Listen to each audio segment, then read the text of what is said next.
This is Mary of Anchorage Memories. And this is Mike.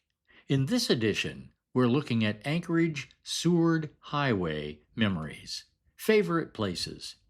But first, a little background.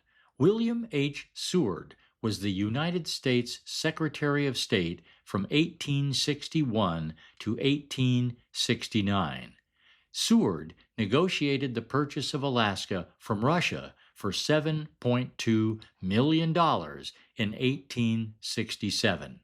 In his honor, the road linking Anchorage to the Kenai Peninsula was named the Seward Highway. Mike, you have a very interesting connection with the Seward Highway. That's right, Mary.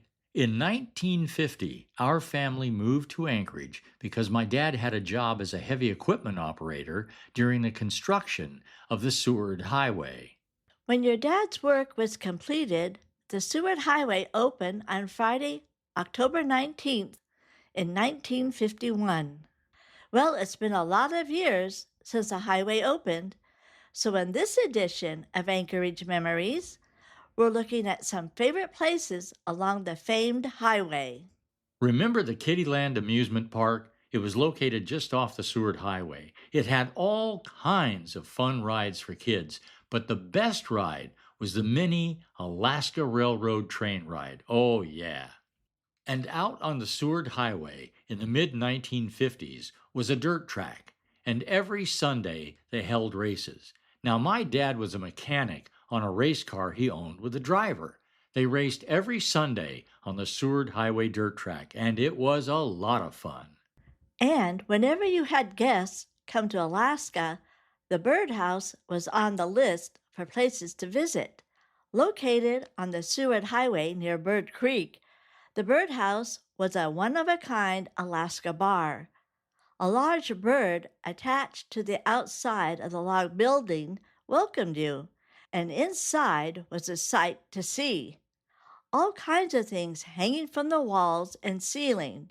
It was truly Alaskan. And when the salmon were running, nearby Bird Creek was lined with people and fishing poles, and lots of cars. The Seward Highway was also a great place for a picnic because there were so many places to stop along the way that had beautiful views of Cook Inlet and the mountains. And lots of folks like to stop and admire one of the many waterfalls along the way. The town of Portage was another great place to stop when traveling the Seward Highway. One of the restaurants had a sign that read, "You can ask to have 1,000-year-old ice in your drink." Apparently, once in a while, the owner of the restaurant and bar sent someone to nearby Portage Glacier to chip off a block of glacier ice. The ice was then broken into smaller chunks, and customers could enjoy having an actual miniature iceberg in their drink, something to tell the folks about back home. And do you remember the welcome sign that Portage had? It read, "Portage, Alaska, 11 friendly people and 1 old sorehead."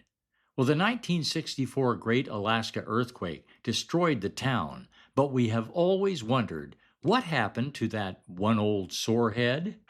The town of Girdwood has always been a beautiful place to stop along the Seward Highway.